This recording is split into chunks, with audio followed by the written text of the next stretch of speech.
প্রত্যেক দেশের আইকনিক কিছু স্থাপনা আছে।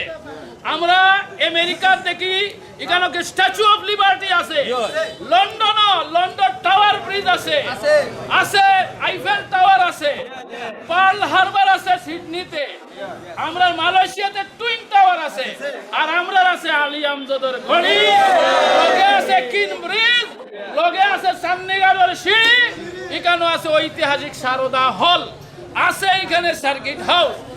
এই জায়গার নাম কি? তা ঐতিহ্য চত্বর। আমরা কি চাই? ঐতিহ্য চত্বরের সংরক্ষণ এবং সুরক্ষা চাই। ঐতিহ্য চত্বরকে সংরক্ষিত করা, সুরক্ষিত করা, আধুনিকায়ন করার জন্য সরকারের কাছে দাবি জানাই। সরকারি প্রকল্প নেওয়া হোক, সরকারি প্রকল্প নিয়ে এই ঐতিহ্য চত্বরকে আধুনিকায়ন করা হোক। এইখানে ট্রাক, পিকআপ, আরো যত গাড়িগুলো এখানে স্ট্যান্ড করা হয়েছে, আমরা কি চাই এগুলো? আমরা কি চাই এই ঐতিহ্য চত্বর ঘিরে ট্রাক থাকুক? আমরা কি চাই পিকআপ থাকুক, রিক্সা থাকুক?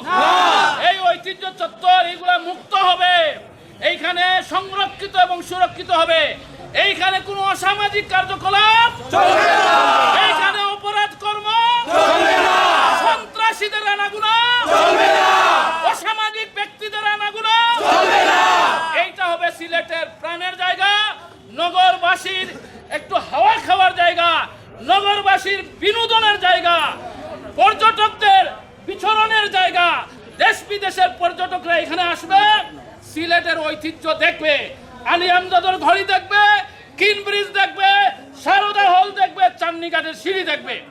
পর্যটকদের নিরাপত্তা দেওয়ার জন্য এইখানে সরকারের ব্যবস্থা নেওয়ার জোর দাবি আমরা জানাচ্ছি। আমরা এখানে এবং এই জায়গাটাকে সংরক্ষিত এলাকা ঘোষণা করা, এইটার সুরক্ষা দেওয়া, এইটার আধুনিকায়ন করার জন্য যাবতীয় প্রকল্প গ্রহণ করার জন্য সরকারের কাছে আমরা দাবি জানাচ্ছি।